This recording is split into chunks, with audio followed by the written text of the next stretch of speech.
Hello everyone, I apologize for not being able to make it there physically tonight. So I'm going to give my presentation to you guys virtually. This is Nicholas Morgan and I prepared a case study research proposal for my final project.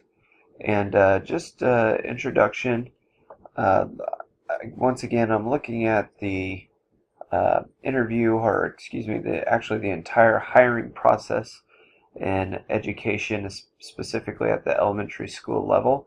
And we all know with the introduction that the most important resource for student learning is the teacher. So recruiting, identifying, and retaining these high quality teachers is a major necessity for building principles. It has a high impact on organizational culture. The new folks that you bring in, it can improve efficiency of the building administrator's time. And currently in my setting, we have a teacher shortage. So therefore, it's essential to identify and retain these high quality teachers. And ultimately, I feel like there's a need for some type of framework, process, or rubric to create consistency in this process because there hasn't been a whole lot of that in my experiences.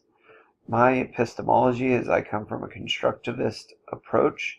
I believe that social interactions and experiences are the number one way to gain knowledge and meaning. Um, the environment construction of a authentic task in a meaningful context is going to provide the best learning opportunity. And I also think that there's not just one absolute truth.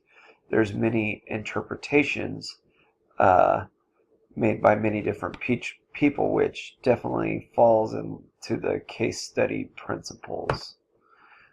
Research positioning, I come from a family of educators. Grandma, mom, sister, we're all educators. I've spent my entire professional career on a military installation as a fourth grade teacher and assistant principal. So that's created a lot of diversity among our applicant pool, and we have a very transient staff, which creates a lot of turnover naturally. And I've just, like I said, mentioned earlier, I've just had a lot of different experiences on both sides of the table of the hiring process as an interviewer and as an interviewee. When looking at prior literature, the first thing that I read about was some ways that HR departments need to restructure the hiring process. Mary Clement, I read a lot. In fact, she kept coming up through my research, and she talked about a behavior-based interview and developing an instrument of rubric for evaluation, but she didn't get real specific into how that instrument or rubric should look. And then the case study research design, it need to focus my research study. Right now I'm still currently looking for gaps in the current research. I definitely have some ideas of where I want to go and what I want to do, but one thing we learned about case studies, it needs to be focused and you need to set your boundaries, and I don't really feel like at this stage I can confidently do that.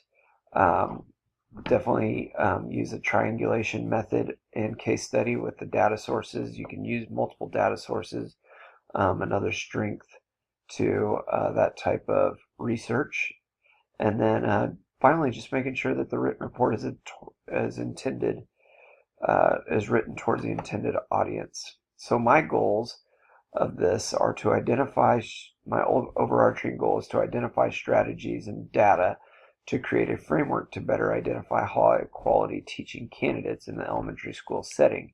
And then kind of some sub goals or sub questions is to create more consistency in the hiring process and improve efficiency in the hiring process. Here are my research questions, basically right in line to what my goals were. But you can see down here, just kind of hitting on who should be a part of this process, and then also tying in the evaluation to the data piece is going to be a interesting concept that I'll have to work through.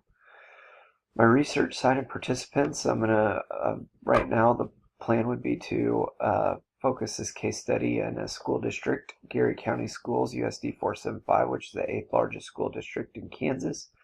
And inside that district, it would be focused upon 4 elementary schools, and this district provides some different demographical locations within the same case study, or within the same school district. 2 schools in Junction City, 1 on Fort Riley, and then we have a school in a very rural setting outside of Junction City.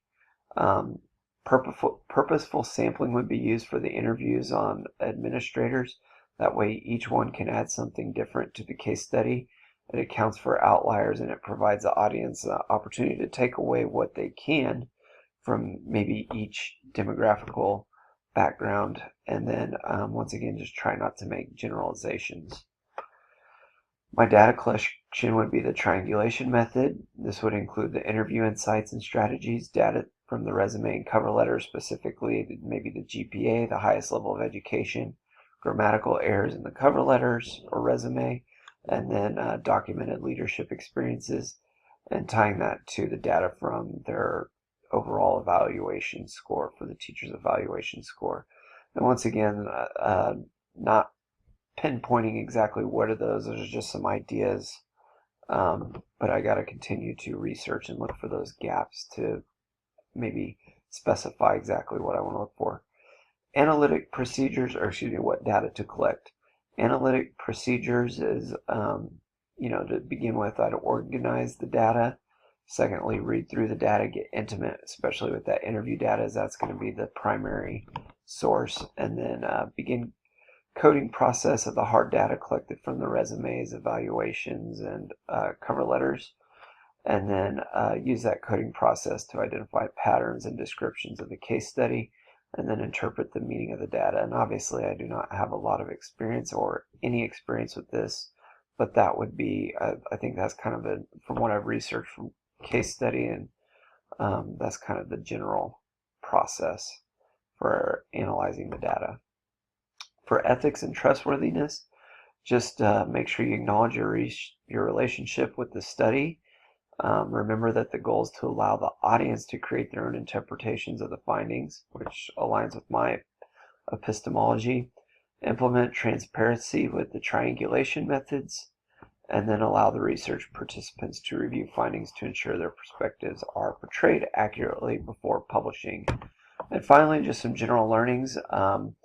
Make sure that the goal of my research study, or your research study, won't create legal ramifications. I know this is a discussion we had in class, and originally I wanted to look at using social media profiles as some type, creating a framework as for using the social media profiles as a pre-screener, but I went back and read my lawful interview handbook given to me by the HR department before we set up our teacher interviews, and judging anything outside of the actual interview process could really be grounds for discrimination. So not going there. That's why this is still a little grandiose at this time, but hopefully the more I research and the more I read and continue to learn about case study and specifically the goals of my research, hopefully I can get it pinpointed.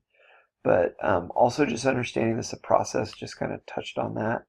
And then I've really just tried to focus on the fundamentals with this project. Formatting, making sure I'm citing references properly, not plagiarizing. And then did purchase the Scrivener application, and I've learned to use that with the help of Dr. Holloway. So that's kind of where I'm at with this research proposal. And it's been a great semester. Good luck to all of you, and have a happy holiday season. Sorry I couldn't make it tonight. See ya.